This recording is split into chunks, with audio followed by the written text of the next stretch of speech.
My father was, he is on the left here, my father was officer of the General Staff of the Soviet Army. He was inspector of land forces, Soviet troops stationed in countries like Mongolia, Cuba, East European countries. This is the picture taken at the entrance of my Institute of Oriental Languages. It's a part of Moscow State University. As every Soviet student, I was, quote-unquote, volunteering for harvesting grain in Kazakhstan. By the end of my training in school, I was recruited by the KGB. This picture was taken on that day, and you can see again how happy it feels to be recruited by the KGB.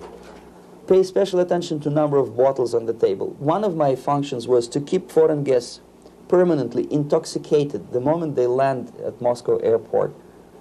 In 1967, the KGB attached me to this magazine, Look magazine. A group of 12 people arrived to USSR from United States to cover the 50th anniversary of October Socialist Revolution in my country. From the first page to the last page, it was a package of lies.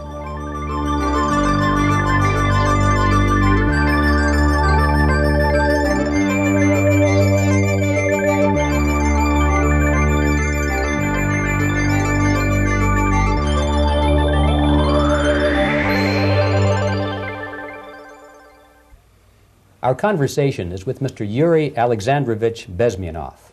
Mr. Bezmenov was born in 1939 in a suburb of Moscow. He was the son of a high-ranking Soviet Army officer. He was educated in the elite schools inside the Soviet Union and became an expert in Indian culture and Indian languages.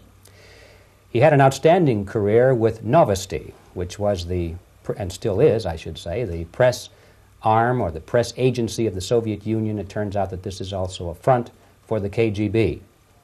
One of his interesting assignments was to brainwash foreign diplomats when they visited Moscow. And he'll tell us a little bit about how they did this and how they planted information which eventually wound up in the press of the free world. He escaped to the West in 1970 after becoming totally disgusted with the Soviet system, and he did this at great risk to his life. He certainly is one of the world's outstanding experts on the subject of Soviet propaganda and disinformation and active measures. Mr. Bezmenov, I'd like to begin by having you tell us a little bit about some of your childhood memories. Well, the most vivid memory of my childhood was Second World War, or to be more precise, the end of the Second World War, when all of a sudden United States, from a friendly nation, which helped us to defeat Nazism, turned overnight into a deadly enemy. And it was very shocking because all newspapers were trying to present an image of belligerent, aggressive American imperialism. Most of the things that we were taught is that United States is aggressive power, which is just about to invade our beautiful, free, socialist country, that American CIA is dropping Colorado beetles on our beautiful potato fields to eliminate our crops, and each schoolboy had a picture of Colorado bug on the back page of his notebook, and we were instructed to go into collective fields to search for those little Colorado bugs. Of course, we couldn't find any, neither we could find many potatoes, and that was explained again by the encroachments of the decadent imperialist power. The anti-American paranoia, hysteria in the Soviet propaganda was to such of such a higher degree that many less skeptical people or less stubborn would really believe that United States is just about to invade our beautiful motherland, and some secretly hope that it will come true. That's interesting. Yes. Well, getting back to life inside the Soviet Union or inside communist countries in general, in this country, at the university level primarily, we read and hear that the Soviet system is different from ours, but not that different, and that there is a convergence developing between all of the systems of the world, and that really it doesn't make an awful lot of difference what system you live under because you have corruption and dishonesty and tyranny and all that sort of thing. From your personal experience, what is the difference between life under communism and life in the United States? Well, life is obviously very much different for simple reason that the Soviet Union is a state capitalist economically. It's a state capitalism where an individual has absolutely no rights, no value. His life is nothing. It's just like an insect. He is disposable. Whereby in the United States, even the worst criminal is treated as a human being. He has a fair trial, and some of them capitalize on their crimes. They publish their memoirs in their prisons and get handsomely paid by your crazy publishers. The differences, of course, in the daily life are very various, depending on whom we are talking about. In my own private life, I never suffered from communism simply because I was brought up in a family of high-ranking military officer. Most of the doors were open for me. Most of my expenses were paid by the government, and I never had any troubles with the authorities or with the police. So, in other words, I would say I enjoyed, or I had good reasons to enjoy, all the advantages of so-called socialist system. Mm-hmm. My main motivations to defect had nothing to do with affluence. It was mainly moral indignation, moral protest, rebellion against the inhuman methods of the Soviet system. Well, specifically, what did you object to? I objected, first of all, against oppression of my own dissidents and intellectuals. And that was the most disgusting thing that I witnessed as a young man, young student, who was brought up a very troublesome period in our history, from Stalin to Khrushchev, from total tyranny and oppression to some kind of liberalization. Second, when I started working for the Soviet embassy in India, to my horror, I discovered that we are millions times more oppressive than any colonial or imperialist power in the history of mankind. That my country brings to India not freedom, progress, and friendship between the nations, but racism, exploitation, and slavery, and of course economical inefficiency to this country. Since I fell in love with India, I developed something which by KGB standards is extremely dangerous thing. It's called split loyalty, when an agent likes a country of assignment more than his own country. I literally fell in love with this beautiful country, a country of great contrasts, but also great humility, great tolerance, and philosophical and intellectual freedoms. My ancestors used to live in caves and eat raw meat when India was a highly civilized nation 6,000 years ago. So obviously the choice was not to the advantage of my own nation. I decided to defect and to entirely dissociate myself from that brutal regime. Mr. Bezmenov, we've read a lot about the concentration camps and the slave labor camps under the Stalin regime. Now the general impression in America is that those things are part of the past. Are they still going on today, or what is the status? Yes. There is no qualitative change in the Soviet concentration camp system. There are changes in numbers of prisoners. Again, this is unreliable Soviet statistics. We don't know how many political prisoners are there in the Soviet concentration camps. But we sure know from various sources that at each particular time there are close to 25 to 30 million of Soviet citizens who are virtually kept as slaves in forced labor camp system. The size of population of a country like Canada is serving terms as prisoners. Incredible. So I would say that those intellectuals who try to convince American public that concentration camp system is a thing of a past are either conscientiously misleading public opinion, or they are not very intellectual people. They're selectively blind. They lack intellectual honesty when they say that. Well, we've spoken about the intellectuals in this country and also the intellectuals in the Soviet Union. What about down at the broad mass level? Do the people in general, the working people, the workers in general in the Soviet Union, do they support the system? Do they tolerate it? What is their attitude? Well, average Soviet citizen, if there is such an animal, of course, does not like the system because it hurts, it kills. He may not understand the reasons, he may not have enough information or educational background to understand. But I doubt very much there are many people who are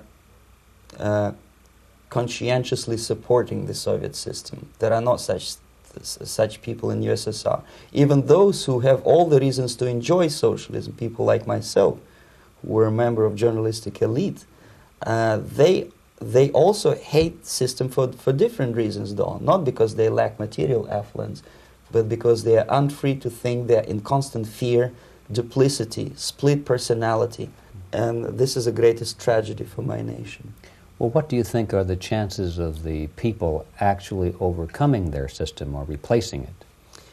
There is a great possibility that system will sooner or later be destroyed from within. There is a self-destructive mechanism built into any socialist or communist or fascist system. Because there is lack of feedback, because the system does not rely upon loyalty of population. But until this Soviet junta is being supported by the Western so-called imperialists, that is, multinational companies, establishments, governments, and let's face it, intellectuals, so-called academia in the United States is famous for supporting the Soviet system. As long as the Soviet junta will keep on receiving credits, money, technology, grain deals, and political recognition from all these traitors of democracy or freedom, there is no hope, there is not much hope for changes in my country, and the system will not collapse by itself simply because it's being nourished by so-called American imperialism. This is the greatest paradox in history of mankind, when capitalist world supports and actively nourishes its own destructor. I think you're trying to tell us something. Oh, in yes. This country. Mm-hmm. I'm trying to tell you that it has to be stopped unless you want to end up in Gulag system and enjoy all the advantages of socialist equality. Working for free, catching fleas on your body, sleeping on the planks of plywood in Alaska this time, I guess. Mm-hmm. That's where Americans will belong, unless they will wake up, of course, and force their government to stop aiding Soviet fascism. Mm-hmm. Well, you told us a moment ago why you left the system. I'd like to hear the details of how you did it. It must have been a very dangerous thing. It was not so dangerous, it was crazy. First of all, because defecting in India is virtually impossible, thanks to very strong pressure from the Soviet government. Excuse me, you were in India. On assignment at that time? Yes, I was working for the Soviet embassy in New Delhi as a press officer. Mm-hmm. And defecting for a Soviet diplomat is next to impossible. It's a suicide, as I said, because a great friend Indira Gandhi pushed a law through parliament which says, and I quote, "No defector from any country has a right of political asylum in any embassy on the territory of Indian Republic," which is a masterpiece of hypocrisy. No other defector but a Soviet one needs a political asylum. So knowing that perfectly well, I planned a craziest possible way to defect. I studied counterculture in India. There were thousands of young American boys and girls with no shoes, long hair, smoking hash and marijuana, studying sometimes Indian philosophy, sometimes simply pretending that they study. And they greatly annoyed Indian police, and they were laughing stock of Indians because obviously they were good-for-nothing students. I studied carefully where they congregate, what routes they travel, what language they speak, what do they smoke. And one day I simply joined a group of hippies to avoid detection of Indian police. I was dressed as a typical hippie with blue jeans, long camise shirts with all kind of nice decorations like beads, long hairs, I bought a wig because for several weeks I had to turn myself from a conservative Soviet diplomat into a very progressive American hippie. And that was the only way that I could avoid detection. It was very interesting experience, but it was necessary because from my own knowledge as a member of Soviet embassy staff, I knew that there were many cases when Soviet defectors were betrayed by Indian police, and also some Western embassies played a very dirty role in betraying the Soviet defectors. According to our information, they were some, I wouldn't call them double agents, but simply amoral people working for this for the United States embassy, and confiding in people like this would be a suicide. So I had to be extremely careful. I could not trust anyone, and that was the reason for such a crazy way to defect. Well, had you been caught in the act of trying to get out, what would have happened to you? Oh, most likely I would end up in concentration camp, or, depending on the situation and on the whim of some bureaucrat in KGB, maybe even executed. This is normal practice, quietly, of course, not publicly. But that would be the end of my defection, of course. Well, when did you finally make it to the United States?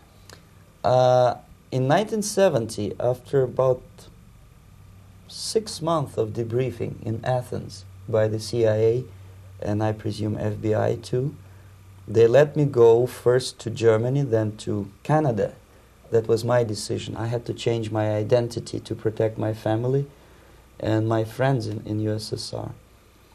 And also I was a little bit paranoid, knowing that both Soviet KGB and probably some double agents within the American system may be after me. So I wanted to settle down as far away as possible.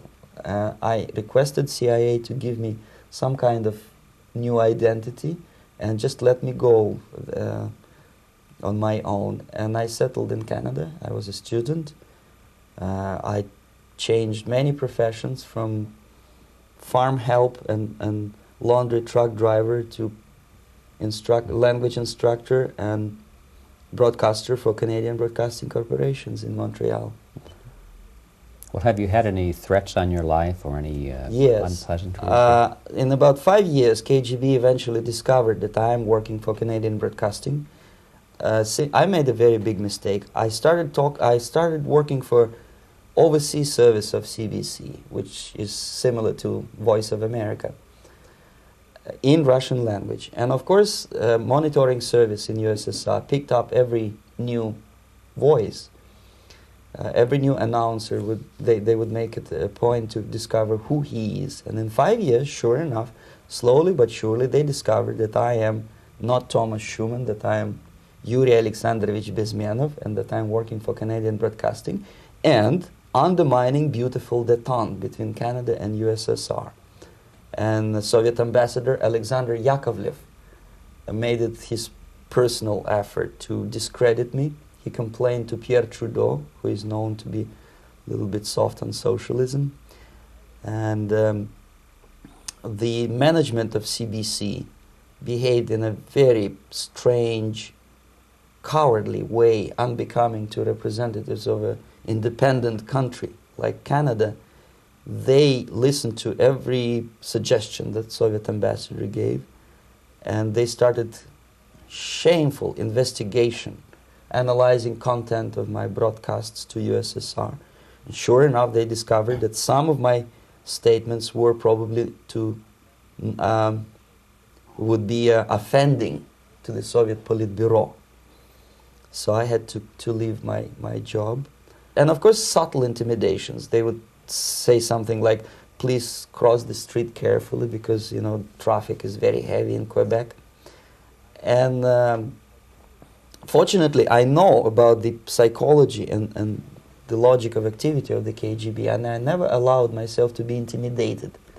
This is the worst thing. This is what they expect a person, a defector, to be intimidated.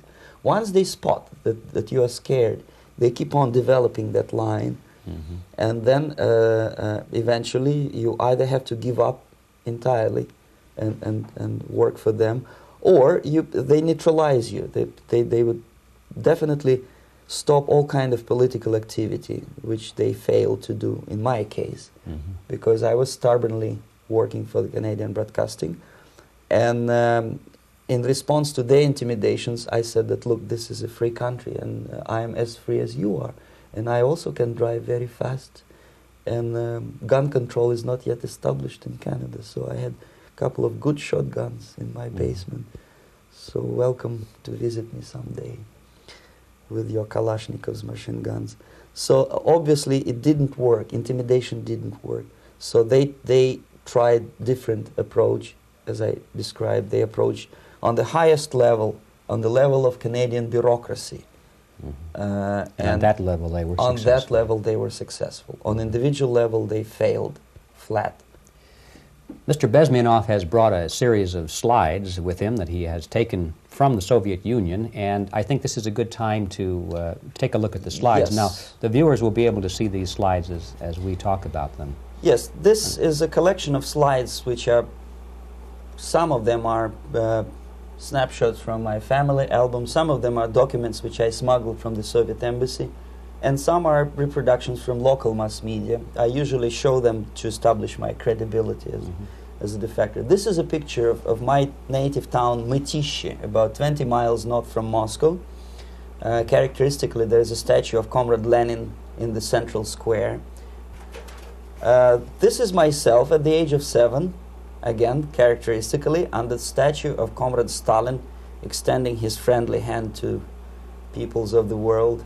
At that age, of course, I was still idealistically minded young communist, and I still believe that sooner or later things will go for better. But I realized that the system stinks, that something is fishy, and that ideology is fake, and the propaganda about advanced Soviet agriculture simply didn't meet the criteria of reality. If they talk about abundance of food and there is none in the stores, there must be something wrong. My father was, he is on the left here, my father was officer of the General Staff of the Soviet Army. He was inspector of land forces, Soviet troops stationed in countries like Mongolia, Cuba, East European countries. Were he alive today, most likely he would be inspecting Soviet troops in Nicaragua, Angola, and many other parts of the world. Fortunately, he died and he didn't see the disgrace, because deep inside he was a Russian patriot. He didn't like the idea of expanding Soviet military might, especially in the areas where we were not welcomed at all. Unlike many other military officers, he was reporting directly to the Minister of Defense, bypassing KGB and diplomatic service. In other words, he was a trusted military professional. And my impression that this type of people are much less hawkish and adventuristic than party bureaucrats in Kremlin.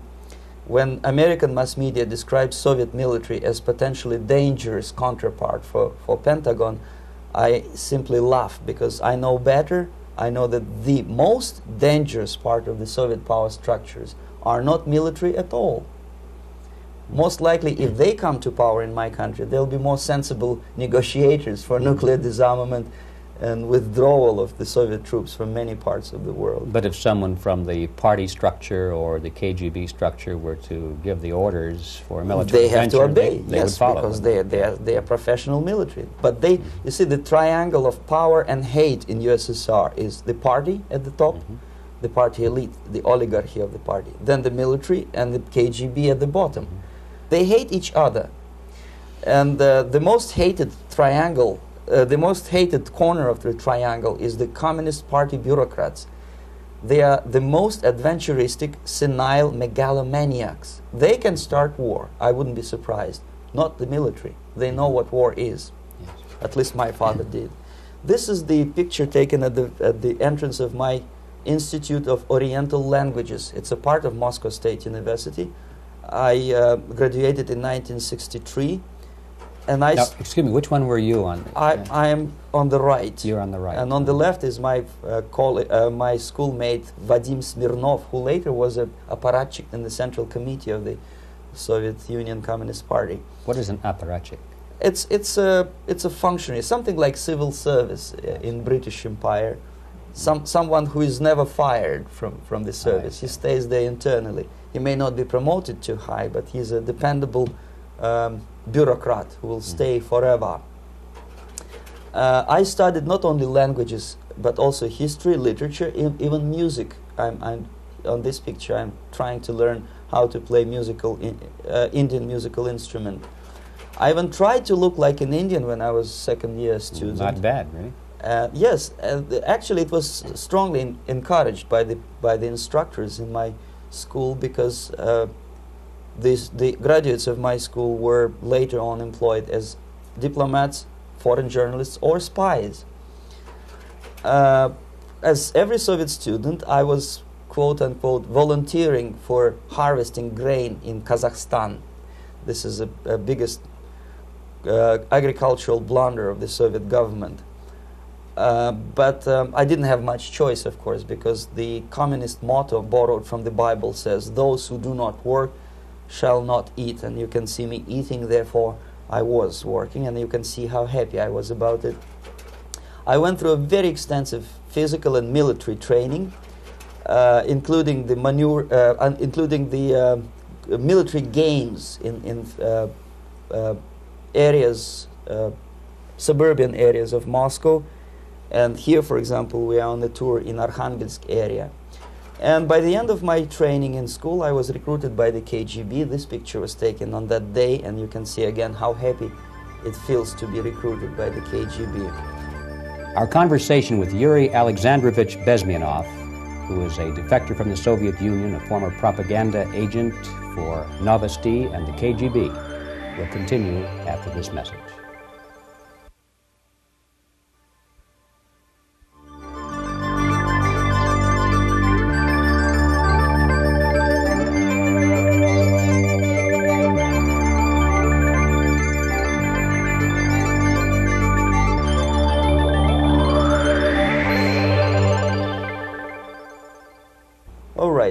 As every student in USSR, I went through very extensive physical and military training and civil defense training too. Unlike in the United States, where civil defense is virtually non-existent, zero.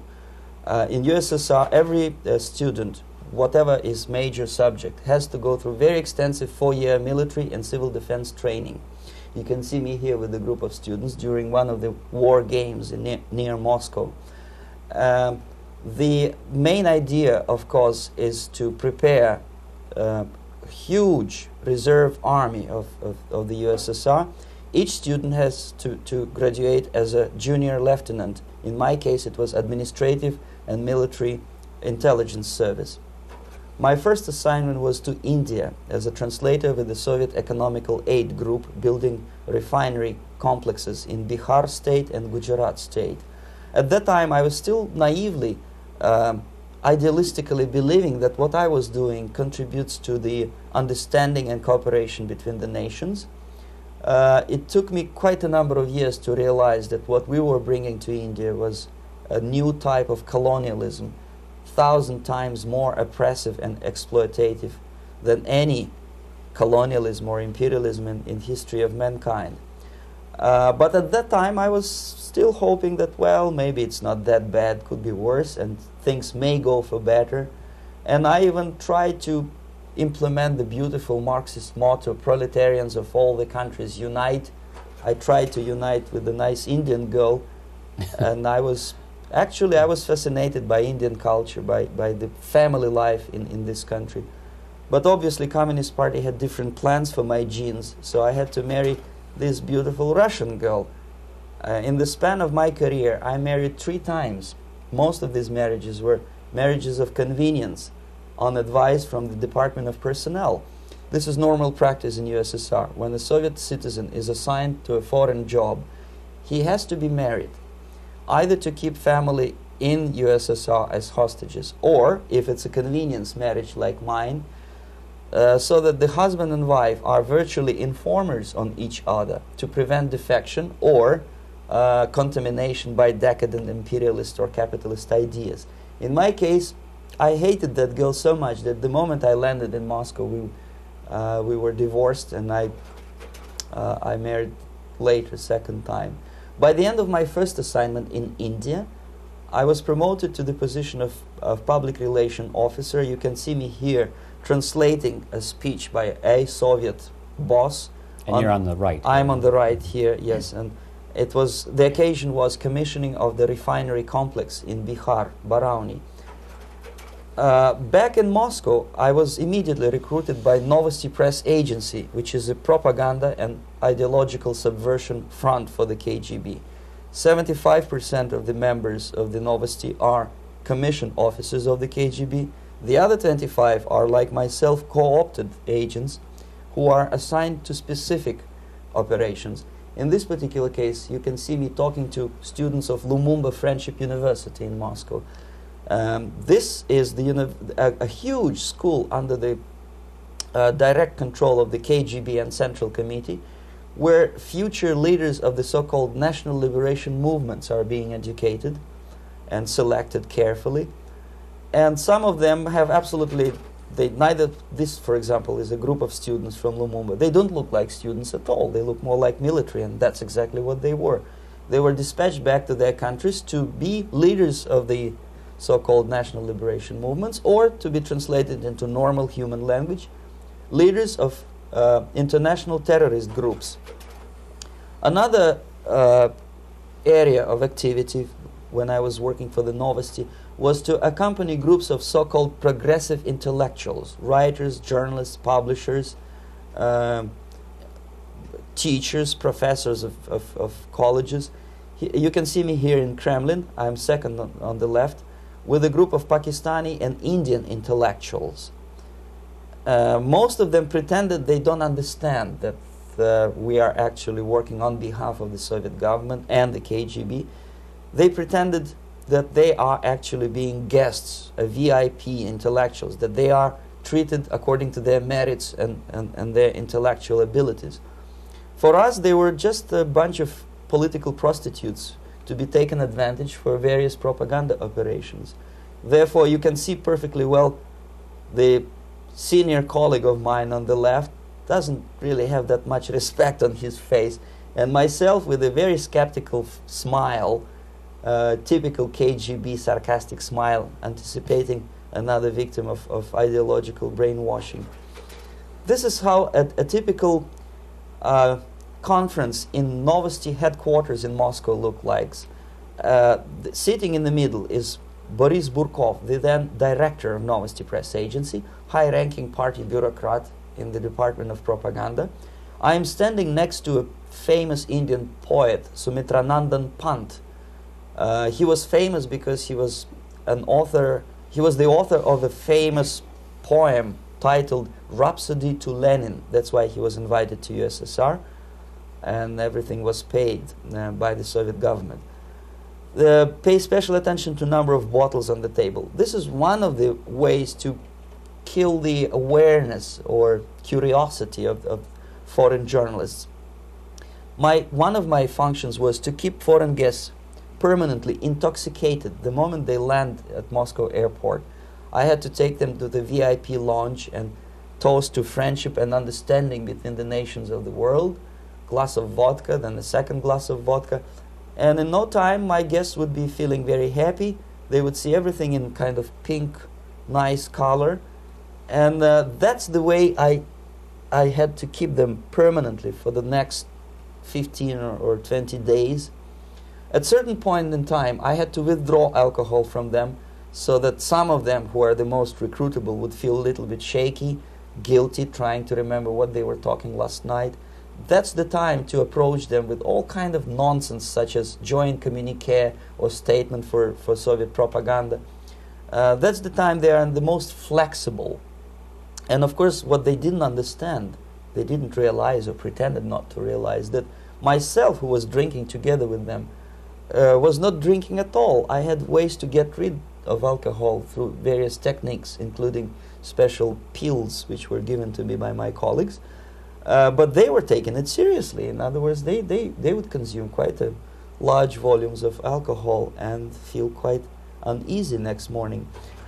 In 1967, the KGB attached me to this magazine, Look magazine. A group of 12 people arrived to USSR from United States to cover the 50th anniversary of October Socialist Revolution in my country. From the first page to the last page, it was a package of lies, propaganda cliché, which were presented to American readers as opinions and deductions of American journalists. Nothing could be far from truth. These were not opinions. They were not opinions at all. They were the clichés which the Soviet propaganda wants American public to think that they think.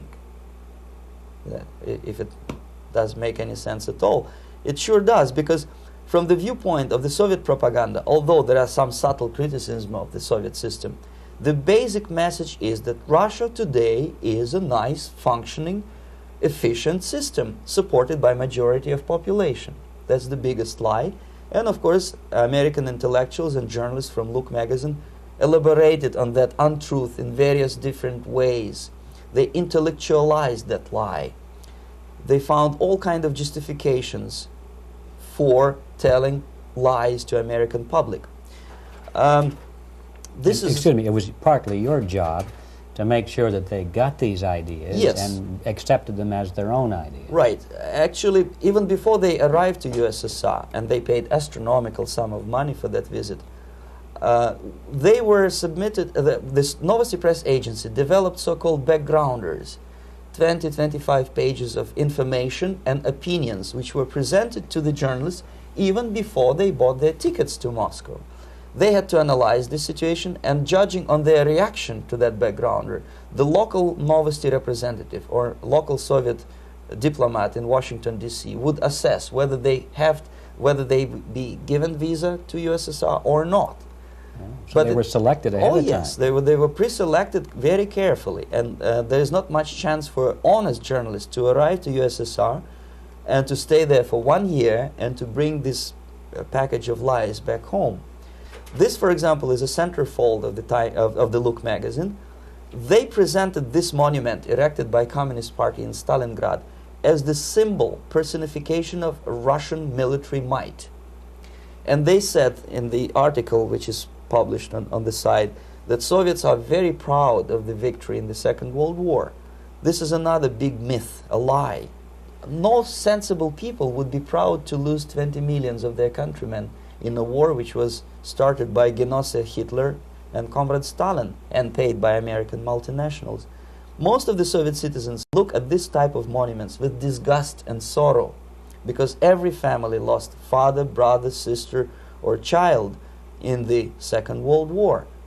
Yet American journalists who were trying to appease, to please their hosts, presented this picture on the centerfold as the symbol and personification of Soviet national, they call it Russian national spirit.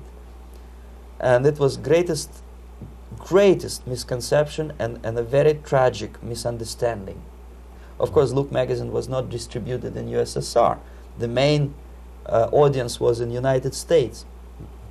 But I presume that many Americans, millions of Americans who were reading Look magazine at that time, had absolutely wrong idea about the sentiments of my nation, about what the Soviets are proud of and what they hate. This is a group, you see the same lady with the sword in Stalingrad. This is the group of journalists. Myself is in the center with the same devilish smile. And Mr. Philip Harrington is on the extreme left there with his camera. This is the gentleman which was so deaf or so uninterested in what I had to say to him. This is the same picture, a blow-up of the same picture. Many guests from various countries, in this particular case from Asia and Africa, were taken by me as a Novosti Press Agency employee for a tour across Siberia, for example. We would show them typical kindergarten, you see, nothing special by American standards, just nice children sitting, eating their breakfast or lunch. What they could not understand, or they pretended not to understand, that this is an exemplary kindergarten. This is not the kindergarten for average person or average family in USSR. And we maintain that illusion in their minds. You can see myself under the red spot in the middle there, with the same business-like expression. I'm doing my job. That's what I'm assigned to do, and that's what I was paid to do. But deep inside, I still hope that at least some of these useful idiots would understand that what they are looking at has nothing to do with the level of affluence in my nation. This is a better picture which reflects the true spirit of the Soviet childhood. This picture was printed in a Canadian government publication by mistake. In the middle, you can see children playing on a small courtyard, and the caption goes, "This is a typical kindergarten in Siberia." What these idiots didn't understand, that it is not kindergarten at all. It is a prison for children of political prisoners. But there was not a single mentioning that what they were visiting actually was an area of concentration camps. And the job of people like myself to help them to not to notice that they are actually talking to prisoners. Most of the children were dressed, especially on the occasion of the foreigners' visit. Of course, there were no corpses on the ground. There were no machine gun guards. And well, it looks not very pleasant, as you see. It looks dull, but obviously it does not create an impression that this is actually a prison. Well, did any of the journalists have the curiosity to ask about prisons and that kind of thing? Yes. They were in Siberia. This Yes. is what you associate. Yes, some of them asked questions, and naturally we would give them, for the stupid question, we give them stupid answer. No, there are no prisons in Siberia. No, most of the people who you see are free citizens of USSR. They are very happy to be here, and they are contributing to the glory of the socialist system. Some of them pretended that they believe what I was telling them, and most of them, we may discuss it later, what are the motivations of these people? Why would they stubbornly bring lies to their own population through their own mass media? I have various answers to this. There is not a single explanation. It's a complex of explanations. It's fear, pure biological fear. They understand that they are on the territory of an enemy state, a police state. And just to save their rotten skins and their miserable jobs, their affluence back home, they would prefer to tell a lie than to ask truthful questions and report truthful information. Second, most of these schmucks were afraid to lose their jobs, because obviously if you tell truth about my country, you will not last long as a correspondent of New York Times or Los Angeles Times. They will fire you. What kind of correspondent are you? You obviously cannot find common language with Russians if they kick you out in 24 hours.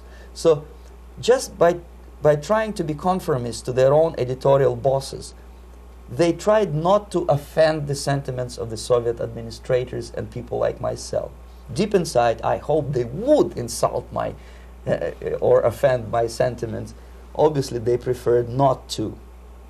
Another reason, I refuse to believe it, but obviously, there is another reason. Obviously, it's a greed. These people earn a lot of money. When they come back to USA, they claim that they are experts on my country. They write books which sells in million copies, titled like Russians, The Truth About Russia. Most of it is lie about Russia. Yet they claim to be Sovietologists. They play back myth about my country, the propaganda cliches. Yet they stubbornly resist the word of truth.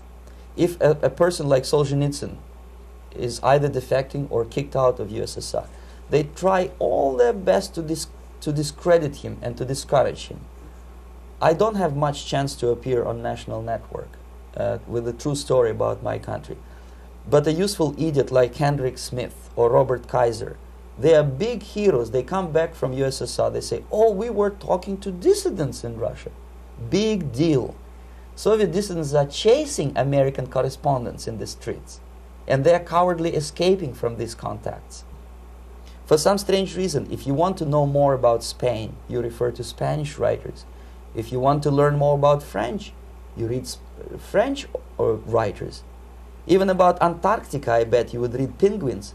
Only about the Soviet Union, for some strange reason, you read Hendricks and Schmendricks and all kind of Kissingers, because they claim that they know more about my country. They know nothing, or next to nothing, or they pretend that they know more than they actually do. I would say they are dishonest people who lack integrity and common sense and intellectual honesty. They bring back all kind of stories like that. A kindergarten in Siberia. Omitting the most important fact, it's a prison for children of political prisoners. Another greatest example of monumental idiocy of American politicians. Edward Kennedy was in Moscow, and he thought that he is a popular, charismatic American politician who is easygoing, who can smile, dance at the wedding in Russian Palace of Marriages. What he did not understand, or maybe he pretended not to understand, that actually he was being taken for a ride. This is a staged wedding especially to impress foreign media or useful idiots like Ed Kennedy. Most of the guests there, they had security clearance, and they were instructed what to say to foreigners.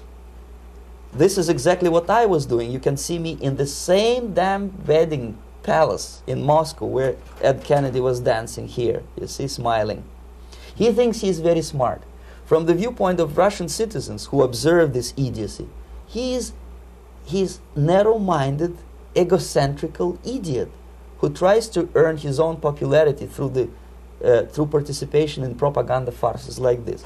Here you can see myself. On the right, again, exemplary Soviet bride. On the left, 3 journalists from various countries, Asia, Africa, and Latin America. Obviously, they enjoying the situation. They will go back home and write the reports. We were present on a regular Soviet wedding.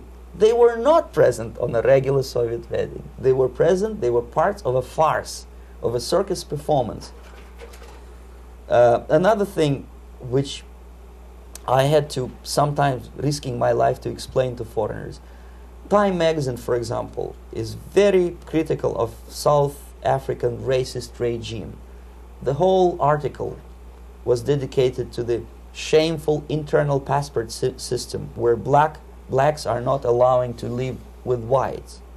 For some strange reason, for the last 14 years since my defection, nobody wanted to pay attention to my passport.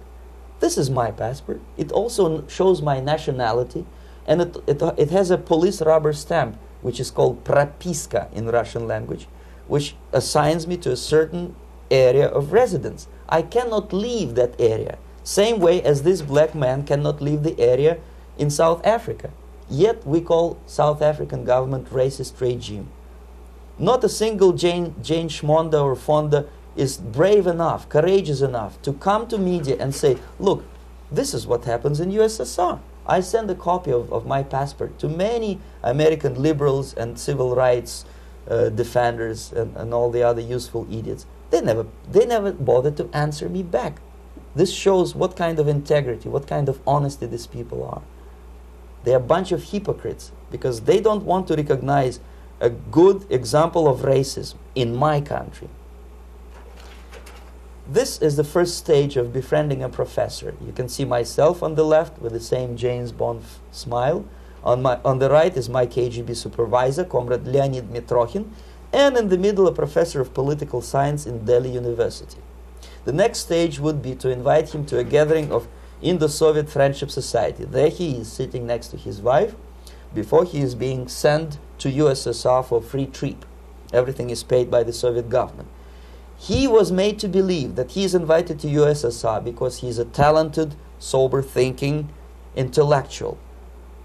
Absolutely false. He is invited because he is a useful idiot, because he would agree and subscribe to most of the Soviet propaganda cliché. And when he is coming back to his own country, he is going for years and years to teach the beauties of Soviet socialism to newer and newer generations of his students, thus promoting the Soviet propaganda line. The KGB was even curious about this gentleman. It may look innocent. Maharishi Mahesh Yogi, a great spiritual leader, or maybe a great charlatan and crook, depending on from which side you are looking at him. Beatles were trained at his ashram in Hardwar in India how to meditate. Mia Farrow and other useful idiots from Hollywood visited his school, and they returned back to United States absolutely zonked out of their minds with marijuana, hashish, and crazy ideas of meditation. To meditate, in other words, to isolate oneself from the current social and political issues of your own country, to get into your own bubble, to forget about troubles of the world. Obviously, KGB was very fascinated with such a beautiful school, such a brainwashing center for stupid Americans. I was dispatched by the KGB to check what kind of VIP Americans attend this school. That's you on the left. Yes, I'm on the left. I was trying to get enrolled in that school. Unfortunately, the Maharishi Mahesh Yogi asked too much. He wanted $500 American for enrollment. But my function was not actually to get enrolled in the school. My function was to discover what kind of people from United States attend this school. And we discovered that, yes, there are some influential members of family, public opinion makers of United States, who come back with the crazy stories about Indian philosophy. Indians themselves look upon them as idiots, useful idiots. To say nothing about KGB, who looked at them as extremely naive, misguided people. Obviously, a VIP, say a wife of a congressman, or a prominent Hollywood personality, after being trained in that school, is much more instrumental in the hands of manipulators of public opinion and KGB than a normal person who understands, who looks through this type of fake religious training. Why would they be more susceptible to manipulation? I just mentioned that because, you see, a person who is too much involved in introspective meditation. You see, if you carefully look what Maharishi Mahesh Yogi is teaching to Americans, is that most of the problems, most of the burning issues of today can be solved simply by meditating. Don't rock the boat. Don't get involved. Just sit down, look at your navel, and meditate. And the things, due to some strange logic, due to cosmic vibration, will settle down by themselves. This is exactly what the KGB and Marxist-Leninist propaganda wants from Americans, to distract their opinion, attention, and mental energy from real issues of United States into a non-issues, into a non-world, non-existent harmony. Obviously, it's more beneficial for the Soviet aggressors to have a bunch of duped Americans than Americans who are self-conscious, healthy, physically fit, and alert to the reality. Maharishi Mahesh Yogi obviously is not on the payroll of the KGB. But whether he knows it or not, he contributes greatly to demoralization of American society. And he's not the only one. There are hundreds of those gurus who come to your country to capitalize on naivete and stupidity of Americans. It's a fashion. It's a fashion to meditate. It's a fashion not to be involved. So obviously, you can see that if KGB were that curious, if they paid my trip to Hardwar, if they assigned me to that strange job, obviously they were very much fascinated. They were convinced that that type of brainwashing is very efficient and instrumental in demoralization of the United States. Our conversation with Yuri Alexandrovich Bezmenov, who is a defector from the Soviet Union, a former propaganda agent for Novosti and the KGB, will continue after this message.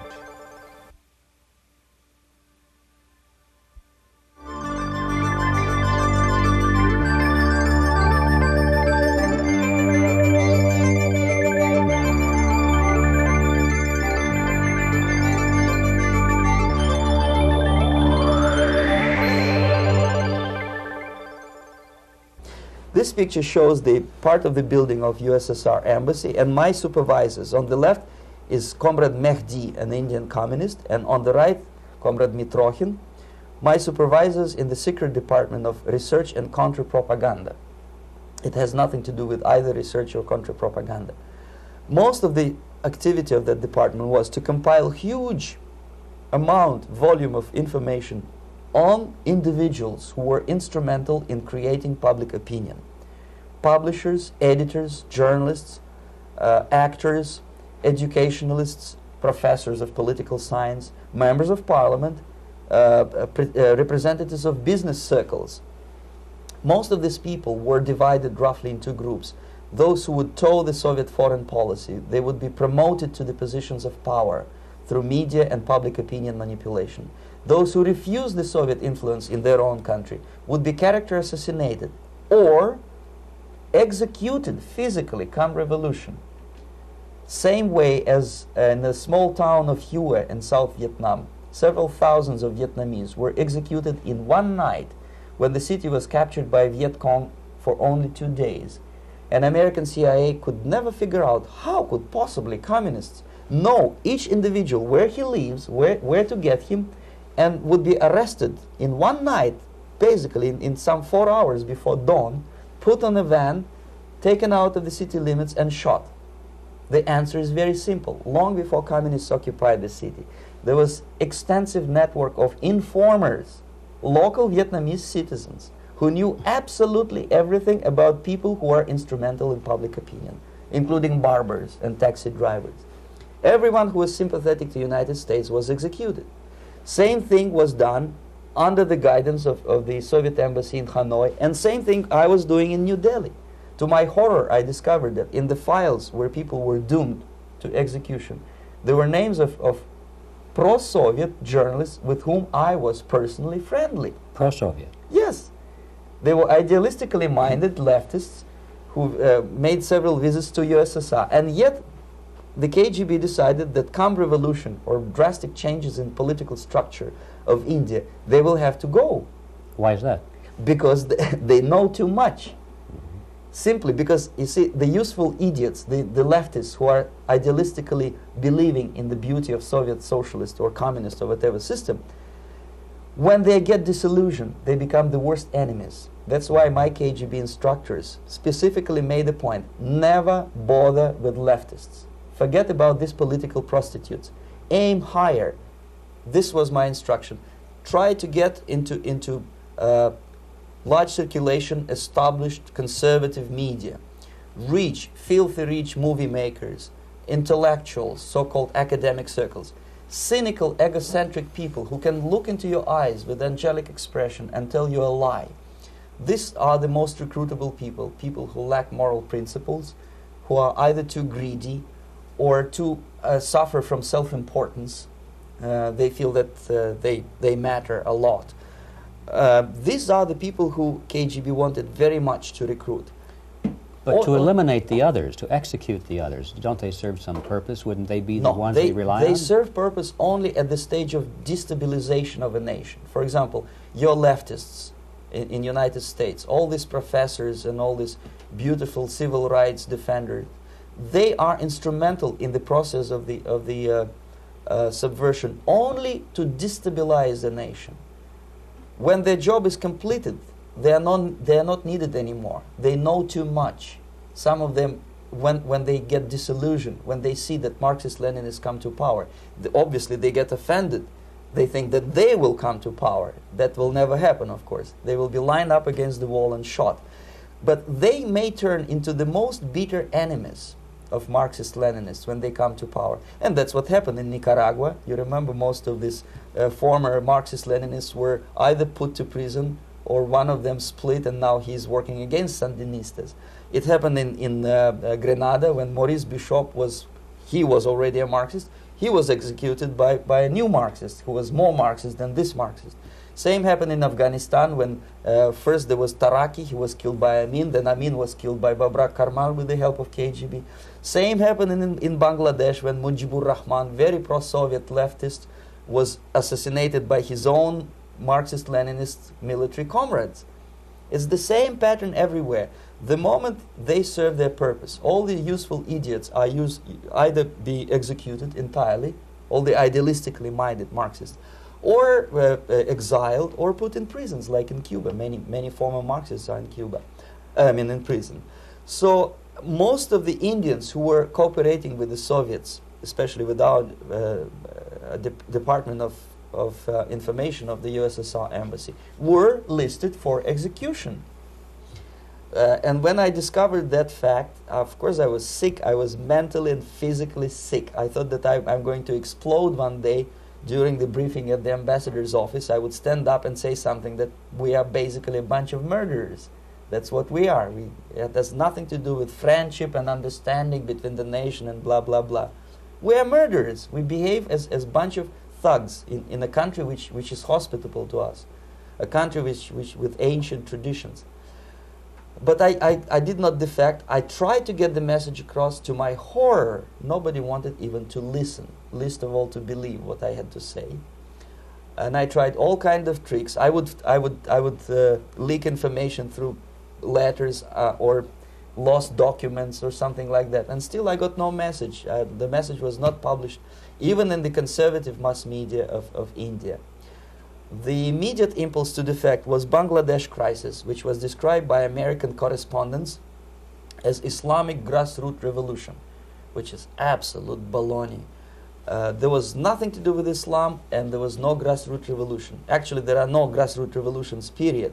Any revolution is a byproduct of a highly organized group of conscientious and professional organizers, but has nothing to do with grassroots. In Bangladesh, it was nothing with grassroots. Most of the Awami League party members, Awami League means People's Party, were trained in Moscow in the high party school. Most of the Mukti Fauj leaders, Mukti Fauj in Bengali means People's Army, same as SWAPO and all kind of liberation armies all over the world, the same bunch of useful idiots. They were trained at Lumumba University and various centers of the KGB in Simferopol, in Crimea, and in Tashkent. So when I saw that Indian territory is being used as a jumping board to destroy East Pakistan, I saw myself thousands of so-called students traveling through India to East Pakistan, through the territory of India, and Indian government pretended not to see what's going on. They knew perfectly well, the Indian police knew it, the intelligence department of Indian government knew it, the KGB of course knew it, and the CIA knew it. That was most infuriating, because when I defected and I explained to the CIA debriefers they should watch out because East Pakistan is going to erupt any moment, they said I was reading too many James Bond novels. Anyway, so East Pakistan was doomed. One of my colleagues in the Soviet consulate in Calcutta, when he was dead drunk, he ventured into the basement to relieve himself, and he found big boxes which said printed matter to Dhaka University. Dhaka is the capital of East Pakistan. And since he was drunk and curious, he opened one of the boxes and he discovered not printed matter. He discovered Kalashnikov guns and ammunition in there. Anyway, it's a long story. When I saw the preparations for the invasion into East Pakistan, obviously I wanted to defect immediately. The only thing I couldn't at that time make up my mind when and where and how.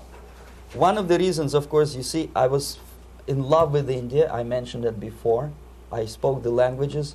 I socialized with people. And I understood that I had to act fast unless I want this beautiful country to be permanently and irreparably damaged by our presence.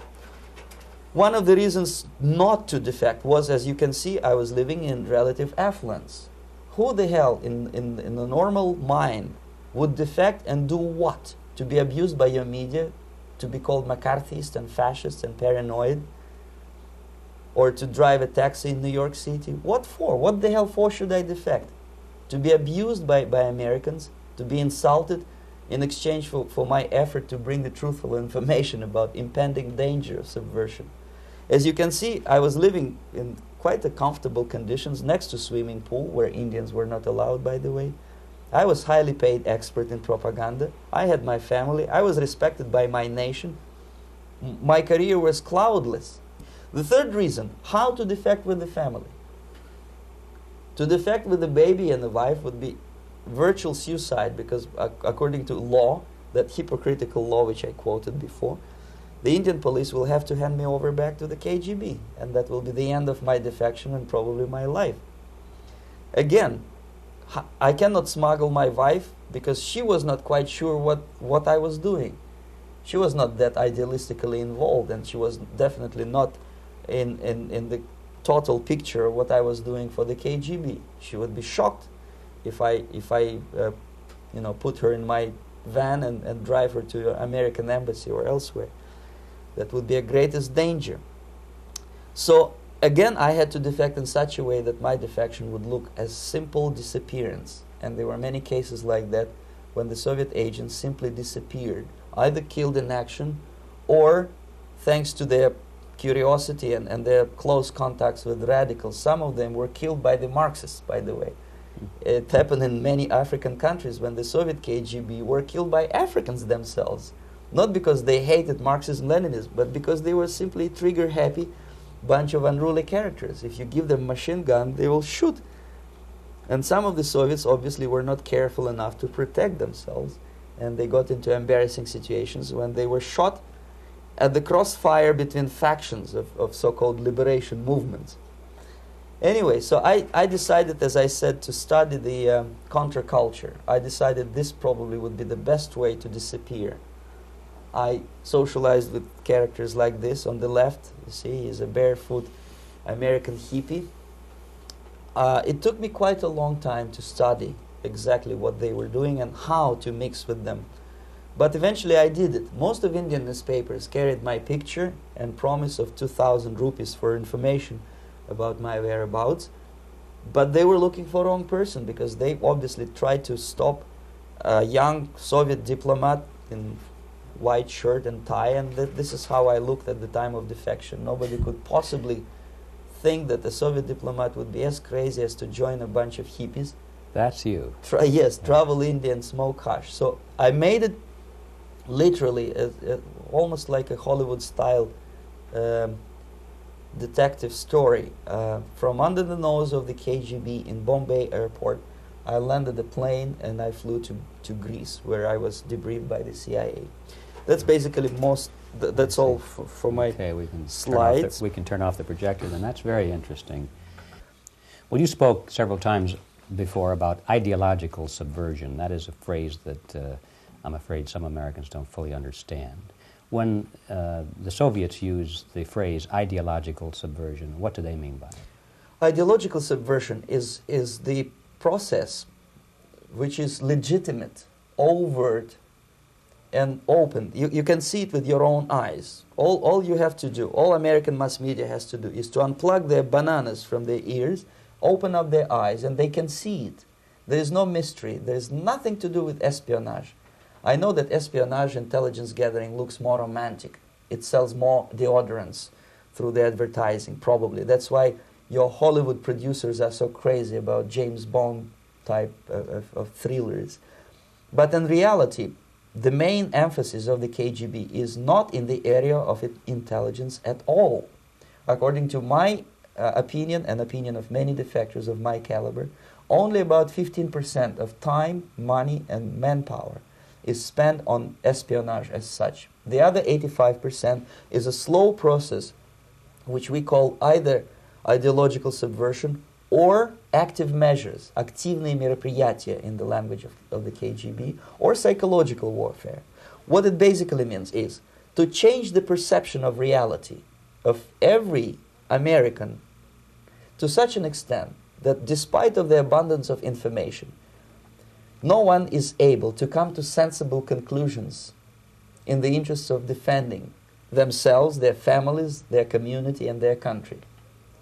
It's a great brainwashing process which goes very slow, and it's divided in 4 basic stages. The first one being demoralization. It takes from 15 to 20 years to demoralize a nation. Why that many years? Because this is the minimum number of years which requires to educate one generation of students in the country of your enemy, exposed to the ideology of the enemy. In other words, Marxism-Leninism ideology is being pumped into the soft heads of at least 3 generations of American students without being challenged or counterbalanced by the basic values of Americanism, American patriotism. The result you can see. Most of the people who graduated in the 60s, dropouts or half-baked intellectuals, are now occupying the positions of power in the government, civil service, business, mass media, educational system. You are stuck with them. You cannot get rid of them. They are contaminated. They are programmed to think and react to certain stimuli in a certain pattern. You cannot change their mind, even if you expose them to authentic information, even if you prove that white is white and black is black. You still cannot change the basic perception and the logic of behavior. In other words, these people, the process of demoralization is complete and irreversible. To get rid society of these people, you need another 20 or 15 years to educate a new generation of patriotically minded and common sense people who would be acting in favor and in the interests of United States society. And yet these people who've been programmed and, as you say, in place and Yes. who are favorable to an opening with the Soviet concept, these are the very people who would be marked for extermination in this country? Most of them, yes. Simply because the psychological shock when they will see in future what the beautiful society of equality and social justice means in practice, obviously they will revolt. They will be very unhappy, frustrated people, and the Marxist-Leninist regime does not tolerate these people. They will join the links of dissenters, dissidents. Unlike in present United States, there will be no place for dissent in future Marxist-Leninist America. Here you can get popular like Daniel Ellsberg and filthy rich like Jane Fonda for being dissident, for criticizing your Pentagon. In future, these people will be simply squashed like cockroaches. Nobody is going to pay them nothing for their beautiful, noble ideas of equality. This they don't understand, and it will be greatest shock for them, of course. The demoralization process in the United States is basically completed already. For the last 25 years, actually it's overfulfilled, because demoralization now reaches such areas where previously not even Comrade Andropov and all his experts would even dream of such a tremendous success. Most of it is done by Americans to Americans, thanks to lack of moral standards. As I mentioned before, exposure to true information does not matter anymore. A person who was demoralized is unable to assess true information. The facts tell nothing to him. Even if I shower him with information, with authentic proof, with documents, with pictures, even if I take him by force to the Soviet Union and show him concentration camp, he will refuse to believe it until he is going to receive a kick in his fat bottom. When a military boot crashes his balls, then he will understand, but not before that. That's the tragic of the situation of demoralization. So basically America is stuck with demoralization, and unless, even if you start right now, here, this minute, you start educating new generation of Americans, it will still take you 15 to 20 years to turn the tide of ideological perception of reality back to normalcy and patriotism. The next stage is destabilization. This time, subverter does not care about your ideas and the patterns of your consumption. Whether you eat junk food and get fat and flabby, it doesn't matter anymore. This time, and it takes only from 2 to 5 years to destabilize a nation, what matters is essentials: economy, foreign relations, defense systems. And you can see it quite clearly that in some areas, in such sensitive areas as defense and economy, the influence of Marxist-Leninist ideas in the United States is absolutely fantastic. I could never believe it 14 years ago when I landed in this part of the world, that the process will go that fast.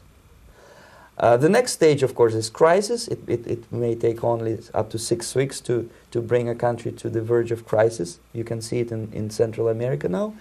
And after crisis, with a violent change of power, structure, and economy, you have so-called the period of normalization. It may last indefinitely. Normalization is a cynical expression borrowed from Soviet propaganda. When the Soviet tanks moved into Czechoslovakia in '68, Comrade Brezhnev said, "Now the situation in brotherly Czechoslovakia is normalized." This is what will happen in the United States if you allow all these schmucks to bring the country to crisis, to promise people all kind of goodies and the paradise on earth, to destabilize your economy, to eliminate the principle of free market competition, and to put a big brother government in Washington, D.C., with benevolent dictators like Walter Mondale, who will promise lots of things, never mind whether the promises are fulfillable or not. He will go to Moscow to kiss the bottoms of new generation of Soviet assassins, never mind. He will create false illusions that the situation is under control. Situation is not under control. Situation is disgustingly out of control. Most of the American politicians, media, and educational system trains another generation of people who think they are living at a peacetime. False. United States is in the state of war, undeclared total war against the basic principles and the foundations of this system. And the initiator of this war is not Comrade Andropov, of course. It's the system. However ridiculous it may sound, the world communist system or the world communist conspiracy, whether I scare some people or not, I don't give a hoot. If you are not scared by now, nothing can scare you. But you don't have to be paranoid about it. What actually happens now, that unlike myself, you have literally several years to live on unless the United States wake up.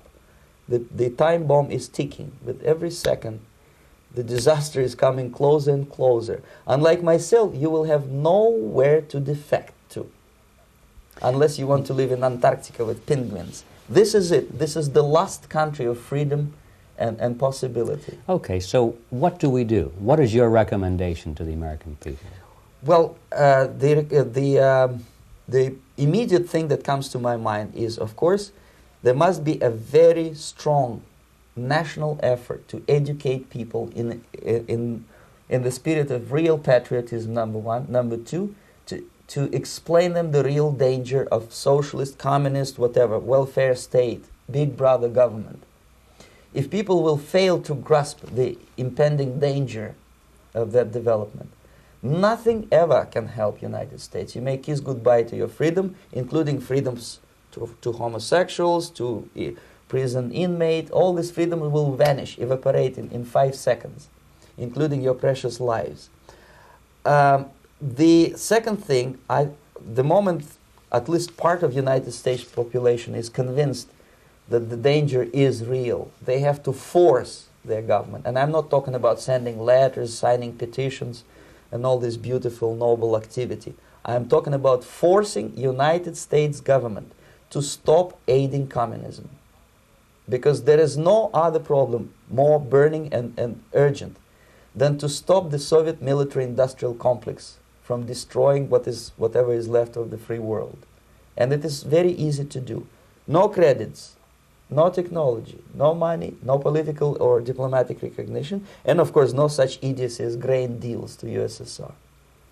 The Soviet people, 270 millions of Soviets, will be eternally thankful to you if you stop aiding a bunch of murderers who sit now in Kremlin and whom President Reagan respectfully calls government. They do not govern anything, least of all such complexity as the Soviet economy.